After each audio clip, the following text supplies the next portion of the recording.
president must act. He cannot continue to ignore this humanitarian and security crisis any longer. Joe Biden has done absolutely nothing to confront this self-inflicted crisis. Vice President Harris has been the worst possible choice to be the border czar. She's never shown any care about this issue or any level of seriousness, and Joe Biden has never even been to the border.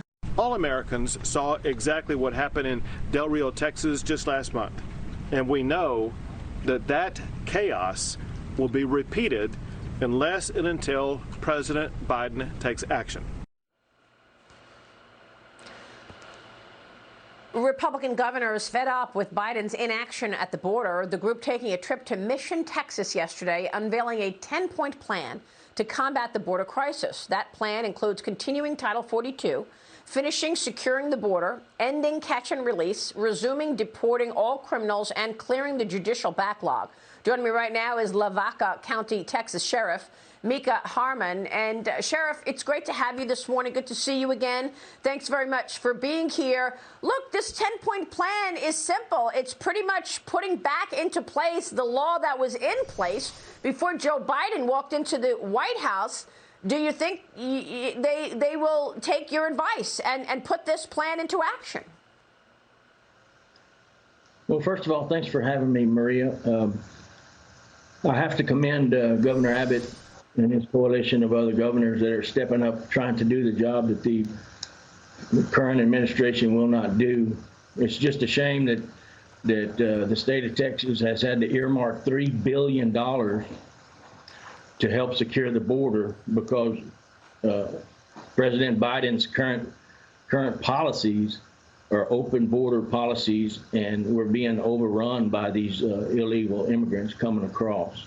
And it's just a shame that this is happening. First of all, absolutely, they need to reinstate the Remain in Mexico program, Title 42. You know, these are common sense policies that were working under the prior administration. The border was secure, and we just need to go back to that. Sheriff Micah, I want to get your take on what's happening on the ground, because you're there on the front lines in Lavaca County, and you're seeing it up close and personal. Some people may not understand the chaos that you're seeing, and I know it's getting worse. Officials are telling us suspected cartel members involved in human smuggling are armed with AK-47s now, and they're taunting National Guard soldiers at the border. So Sheriff, what's your reaction? Have you seen that for yourself? And tell us the impact on Lavaca County. What are you seeing every day as a result of these migrants coming in to the country? Are you seeing crime? Are you seeing the neighborhoods change? What is it like? Well, certainly the cartels feel empowered by the current administration. They're making billions of dollars off of this open border policy, and they're more well equipped than a lot of armies, you know, in the world. So they have a lot of money. They have a lot of weapons and firepower. As far as Lavaca County, we deal with it every day.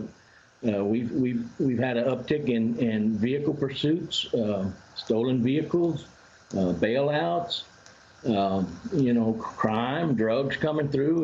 It's wide open. The border's wide open. And when the Border Patrol is pulled off of their jobs of securing the border to go process all of these illegal immigrants that are coming across to claim asylum, there's no one guarding that border, and it's just a free-for-all. So, Sheriff, just to be clear, are they testing for COVID when hundreds of thousands of people arrive in Texas? No, it's my understanding that they're not testing for COVID. These people are, as you saw, under that bridge in Del Rio. One day there was 17,000 people on that bridge, and just within a matter of hours, they disappeared. There's no way they tested all those people. They just brought them into the country, put them on buses, and busted them across the country. We have no idea where they're at. They haven't been vetted. We don't know who they are. It's just a a free-for-all. Extraordinary. Extraordinary, Sheriff, that the Mexican cartels, the Chinese cartels are deciding who comes to America and who doesn't. This is, and we've got no police whatsoever from the federal government, the Biden administration acting as if no problem. Sheriff Micah, thanks very much. We hope we'll see you next week because we are bringing the show down to the border once again. This is my third time at the border. Be sure to tune in to Mornings with Maria on Monday and Tuesday. I'll be live from the U.S.-Mexico border. All morning long, we will bring you right there to the crisis and show you how it has grown. Sheriff, thanks very much for being with me this morning.